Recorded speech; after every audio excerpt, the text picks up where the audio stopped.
Surprise दिन आएको त म आफै सरप्राइज भइदिएर घर आएर मैले कति बेपार गरेँ त आज। Hello guys, good morning, welcome to my mini blog. अनि आयो हजुर सबैजना सन्चै हुनुहुन्छ होला, म पनि सन्चै छु। आज चाहिँ म घर जाँदैछु। दिदीलाई कति भाडा माझेको मात्र सरप्राइज दिनु, कति तर्साएर मात्र सरप्राइज दिनु, यसो बर्थडेमा पनि सरप्राइज दिन्छु भनेर घर जाँदैछु। अनि आजको दिन चाहिँ के कस्तो हुन्छ फुल भिडियो हेर्नु होला। म चाहिँ भिडियो बनाउँदै घर पनि आइपुगिसकेँ। अनि एकछिन ज्याकीसँग पुन्टेसँग खेलेँ।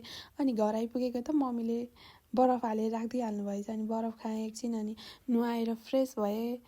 मान्छे आउला भनेको त दिदी त घरमै छैन। जसलाई बर्थडे सरप्राइज दिन आएको मान्छे त घरमै छैन।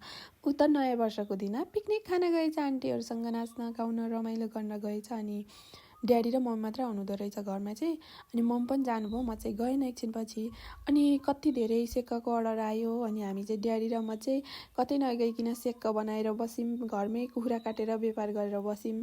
दिदी र मम्मीलाई चाहिँ सग्राती लायो भने मलाई र ड्याडीलाई चाहिँ लागेन। हामी चाहिँ घरमै काम गरेर बस्यौँ ड्याडी र म चाहिँ। ड्याडीले चाहिँ उता सेक्का पोल्दै हुनुहुन्थ्यो भने म चाहिँ पसल हेर्दै अचार बनाउँदै थिएँ सेक्काको लागि। अनि धनियाँहरू टिपेर लिएर आएँ, अनि तिलहरू भुटेर चाहिँ अचार बनाउँदै थिएँ। अनि आन्टीहरू पनि आइपुग्नु भयो। यति धेरै रमाइलो गरेर आउनु भएछ कि नाचेर गाएर। अनि यति रमाइलो हुनुहुन्छ हाम्रो गाउँहरूको आन्टीहरू। अनि फोटो खिच्ने गाउने रमाइलो गर्ने भनेर उहाँहरू चाहिँ फोटो खिच्ने भिडियो गर्ने भन्दै हुनुहुन्थ्यो। अनि म चाहिँ कोकाली, म चाहिँ बाल्टीवालीमा बनाउने भनेर भिडियो गर्न लाउनु भयो मलाई। अनि मैले चाहिँ भिडियो गरेँ। त्यसपछि चाहिँ रमाइलो गरेर आइसकेपछि चाहिँ हामी घरमा केक काट्न थाल्यौँ। अनि केक काट्नको लागि सुरु भयो।